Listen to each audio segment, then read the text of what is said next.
For the past 4 weeks, we've been looking at the life of Haman, a Persian official who lived in the 5th century BC, whose story is recorded in the Bible for our benefit.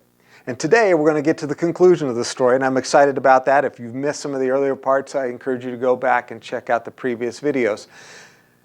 Before we get to the conclusion, though, I wanted to go back and just kind of review the timeline.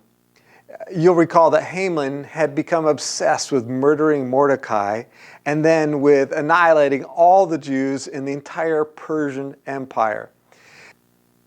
Because of his obsession, he had lots cast to try to divine what would be the luckiest day for his plan to annihilate all the Jews. And when they cast the lot, the lot that came up was the 12th month, 13th day. So here's Haman casting lots in the first month of the Persian calendar, and an execution day is going to be in the 12th month, 13th day. That'd be like starting your Christmas or your Advent calendar or your Christmas list or whatever on Martin Luther King Day. He had to wait almost an entire year for this event that he was so anxious about. Well, we find that the scribes were summoned first month, 13th day, in order to send the message to all the provinces of the kingdom about Annihilation Day. Esther 3, verse 13. Letters were sent by couriers to each of the royal provinces, telling the officials to destroy, kill, and annihilate all the Jewish people, young and old, women and children, and plunder their possessions on a single day, the 13th day of Adar, the 12th month. Well, last week we left off our story right before the second banquet. And the second banquet, this is taking place in the 3rd month. Now, this explains why Haman wasn't willing to wait until execution day to kill Mordecai. He's waited 2 months already, but he's got 9 more to go at this point. Well, the king and Haman went to Esther's second banquet, and the king asked Esther what it was that she wanted. So we're going to jump into the story, Esther chapter 7, verse 3. Queen Esther answered, "If I found favor with you, your majesty, and if the king is pleased, spare my life. This is my request. And spare my people. This is my desire.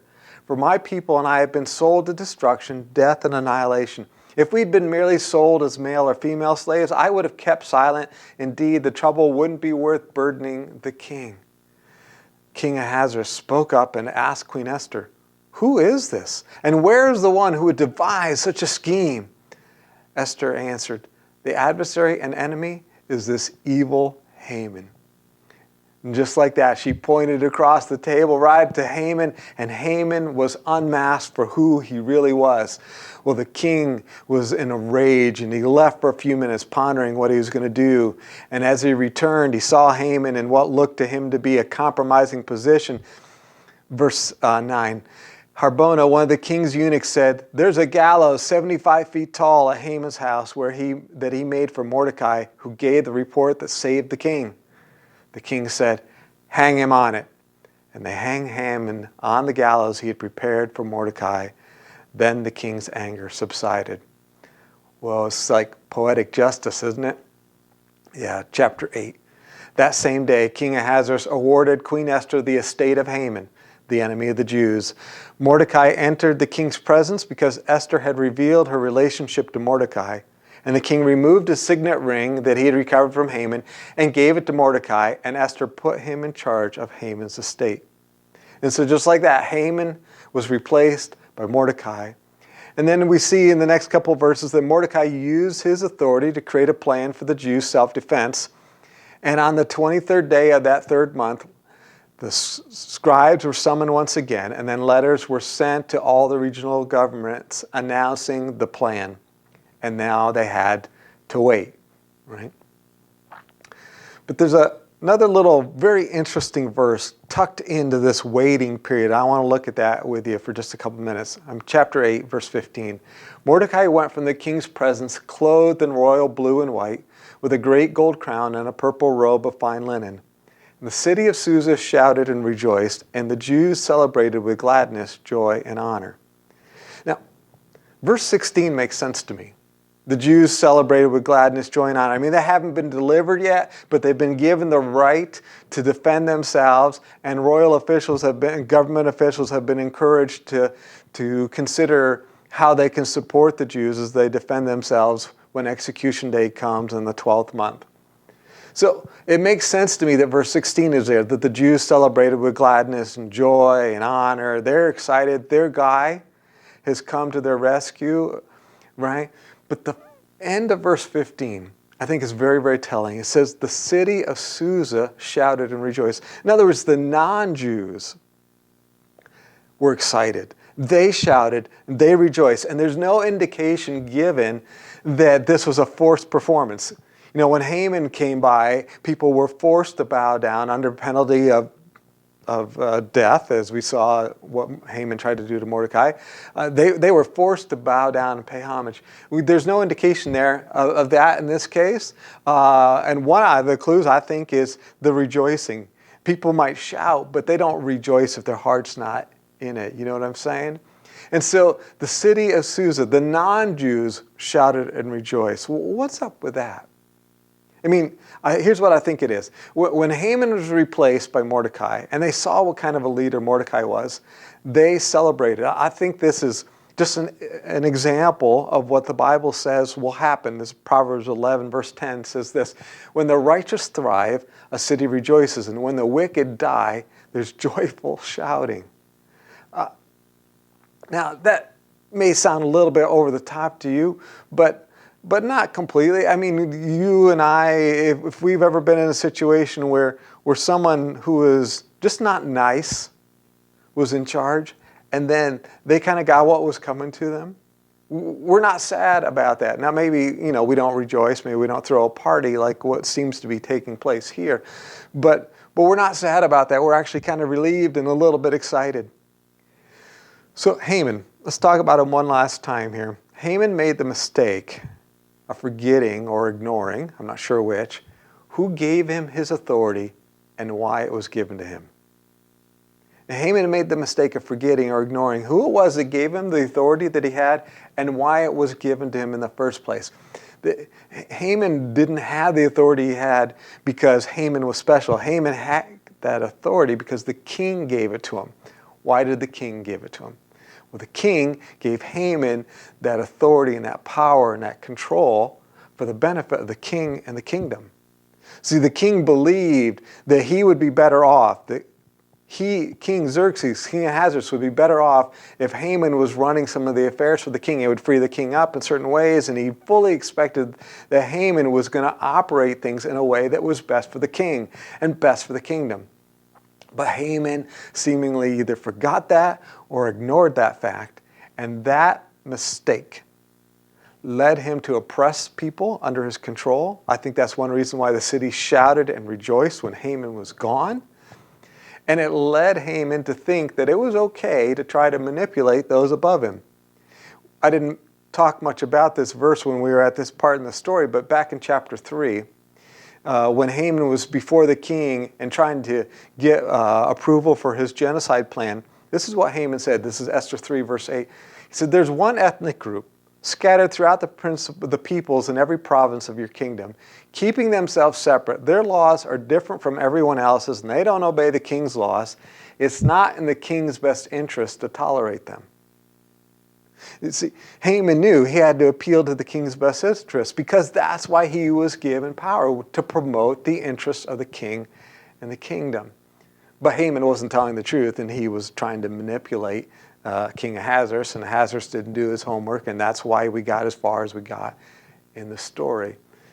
Haman made the mistake of forgetting or ignoring who gave him his authority and why it was given to him.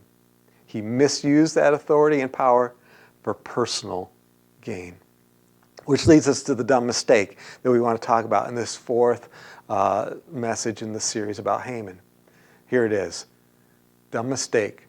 Forgetting who gave you authority, influence, or power, and why you were given it. That's a dumb mistake. Forgetting who it was that gave you the authority you have, or the influence you have, or the power you have, or the ability to control things that you have, and why it was that it was given to you. If you make this mistake, You're going to be guaranteed to misuse authority. You'll do what we all do. We try to use it to increase our personal comfort. If you make this mistake of forgetting who gave it and why, you're likely to try to do the same things that Haman did. Oppress the people who are under your control and try to manipulate those who are above you. And if you do that, you're likely to reap the same results as Haman did. God's judgment. I think that's what happened to Haman, although the verse doesn't clearly say that. The loss of position, that's clear, right? Haman definitely lost his position and his life. But thirdly, a party when you're gone. I mean, there's a big difference between a going away party and you're gone away, now we party. And that's what happened to Haman. The people celebrated and they rejoiced when Mordecai replaced Haman. The party when they're gone. I wrote it this way in my journal when I was first working through this book. If you want to go to the party, instead of your downfall being the reason for the party, don't forget why you've been given authority or influence or power. That's what I needed to hear, and that's why I wrote it down. If you want to go to the party, right, instead of your downfall being the reason for the party, don't forget why you've been given authority or influence or power. Now, before we spend a couple minutes considering who gave you the authority or influence or power that you have and why, I thought it'd be really helpful for us just to pause and list the situations where you have authority or influence. In other words, what are those situations where people tend to follow you or they tend to do what you suggest? And I'll give you a couple examples to get you started of what I'm talking about, and then I'll be quiet. But it could be a position of authority. So you have some influence or you have some authority because of the position that you hold. You're a parent. And so you're an authority over your kids, or you're a manager, and so you've got some employees that you're responsible for, or a department head, the same thing. And there's some people that are told that they're supposed to do what you tell them to do, or you're able to influence them and move them along in a certain direction. Maybe you're a committee chair. And so just by, you might think, well, I have no power if I'm the committee chair. But you do, because you kind of control the information that comes to your committee. You control the agenda often. And so you have because of this position, you have some influence, or you have some power, or you have a certain amount of control. Maybe you're an enforcement officer in some way of some organization or something like that. Or you're a deacon here at Panama Baptist, or you're a babysitter. And so for those couple hours, while the parents are gone, you are the law, right? And so you have a position of authority. But there are other ways in where we are in that leadership kind of role, and that's where we have a place of influence. Like maybe in your friend group, you have some influence. People tend to do what you say. They're trying to figure out what to do or where to go on whether it's out to eat or go on a vacation or what we're going to do after school or whatever. And you throw out a suggestion, and people tend to follow your suggestion more times than not. Well, you have a position of influence. You're in a place of influence. Maybe you're on a committee. And when you throw out some ideas, even though you're not in charge, people seriously consider things when you throw them out there. And so you can kind of influence things. It doesn't mean you're not a dictator, but you have some influence. Maybe you have influence with a family member. There's someone else in your family, a sibling or a brother-in-law, a sister-in-law, or somebody that you have quite a bit of influence with. And so I'm going to give you a minute to just make a list of all those situations where you have authority or you have influence because people tend to follow you, or they do what you suggest, or maybe you are in charge. So I'm going to be quiet and let you write.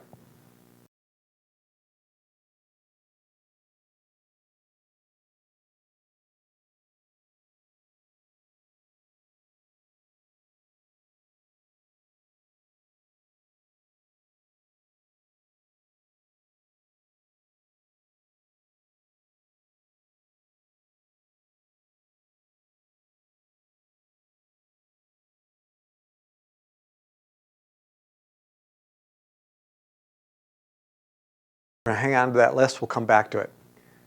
Let's talk about who and why. Very simply, I believe God is the one that gave you influence with your peers or your family members or your friend group or your committee. I believe if you're in a position of authority, it was God that gave you that authority. It's just part of his sovereign control. I don't have a chapter and verse that says this specific thing, but I believe it's part of what it means for God to be in charge of everything, to be sovereign. He gives that influence, he gives that authority to those whom he chooses. You see some examples of this in the scriptures. Remember when Jesus was before Pontius Pilate, the governor, and Pilate's like, Jesus, don't you want to answer me? Don't you realize how much of power I have over you? And Jesus said, Pilate, you'd have no power, no authority over me if God hadn't given it to you. And then right here in the book of Esther, in chapter 4, verse 14, probably the most famous line in the whole book is Mordecai's speech to Esther. And he says to Esther, when she's trying to decide, does she want to risk her life to approach the king? He says these words, if you keep silent at this time, relief and deliverance will come to the Jewish people from another place, but you and your father's family will be destroyed. Who knows? Perhaps you've come to your royal position for such a time as this. I think Mordecai is challenging her to stop and think and go, hey, Esther, it's not a coincidence that you landed in a position of influence. God did that, and God did it for a purpose, and this is that purpose. So I believe it's God that gave us that position or that influence that we have. All right, let's talk about why. God gave that authority or that influence to you for the benefit of his kingdom and for the benefit of other people. God gave it to you for the benefit of his kingdom and for the benefit of other people.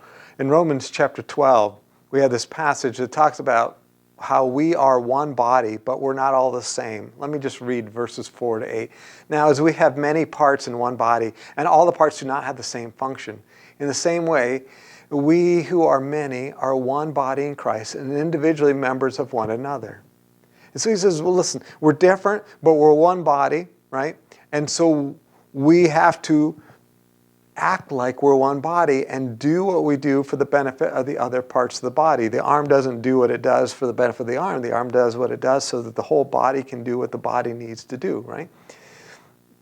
Verse 6, according to the grace given to us, we have different gifts.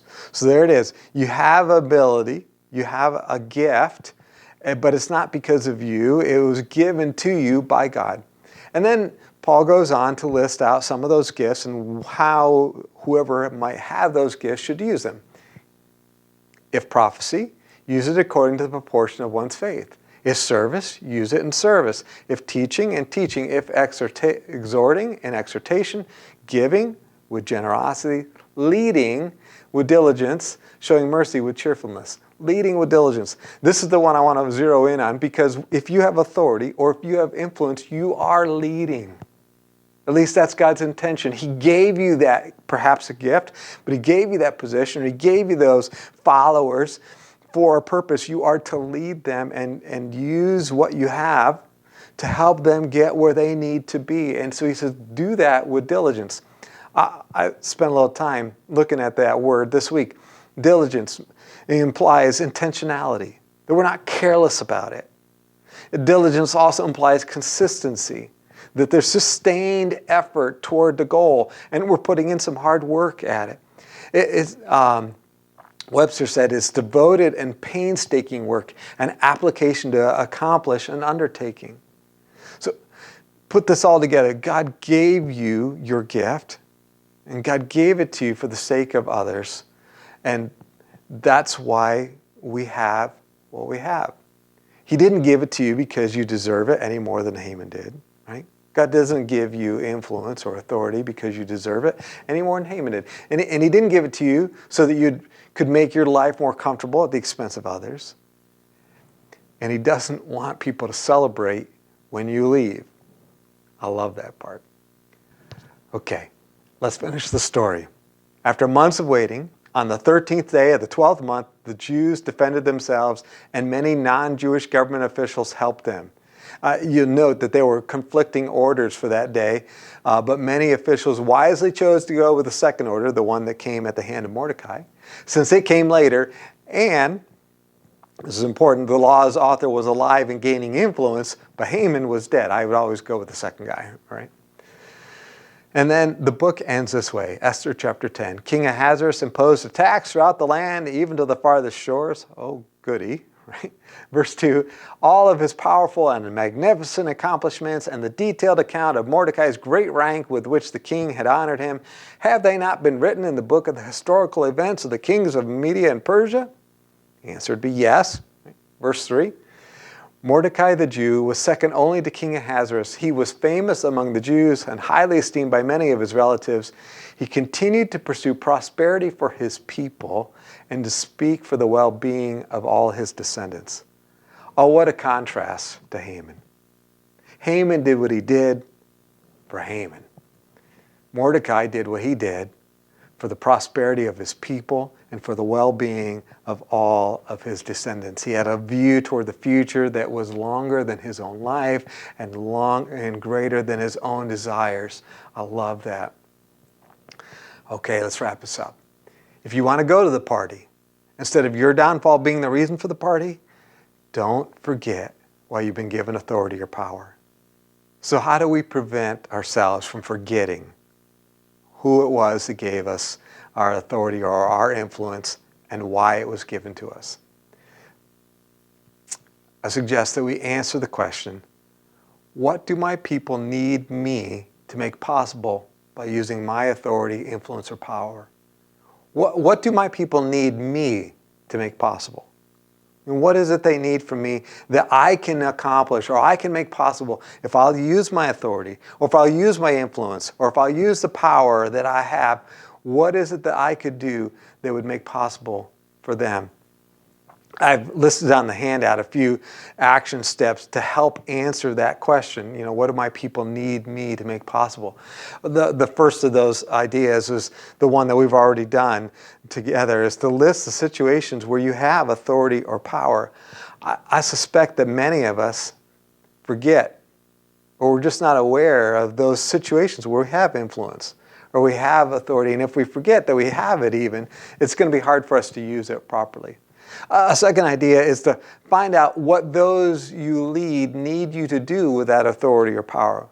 What is it they can't do for themselves, but that you could do for them if you were to use your influence? And then third, I like to ask and answer this question, who are my people? Who are my people? I loved how Mordecai was working for the benefit of his people. So that got me thinking, who are my people? I know my wife and kids are my people. Those of you who attend Panama Baptist, you're my people in some way, right? Those of you who are ministry team leaders and you are my people. But I think it's broader than that. You might think of the story of the Good Samaritan. You know, it's like, who's my neighbor? Who are your people? And then how can I benefit them, but not at the expense of others? I love the fact that the Jews didn't take the plunder that they were entitled to. When Haman wrote the law, he knew he had to bribe the people, and so he said, listen, you kill the Jews and you can have all their possessions as a reward. When the Jews defended themselves, they defended themselves against their enemies, but they didn't take any of the plunder. And I love that. And I think that's a good model for us. So who are my people? And how can I benefit them, but not at the expense of others? Here it is. Let me wrap this up with a single sentence. I believe God gave you the authority or the influence or the power that you need to do what your people need you to do. God gave you the authority you need or the influence you need or the power you need, whatever it is that you need in order to do what your people need you to do. I hope as you hear that, I hope you feel empowered. I hope you feel honored. God has entrusted you with influence and leadership, people. But I hope you feel humble because you know that it wasn't you and it wasn't even for you. And if God gave it to you, that God can certainly take it away. And you and I are in true danger of forgetting who it was that gave us the influence we have and why it was given to us. And as a result, we are in danger for doing all the same dumb stuff that Haman did and being the reason for the party when we leave or our downfall rather than being invited to the party to be with people. I hope you feel honored. I hope you feel empowered, but I hope you feel humble as well.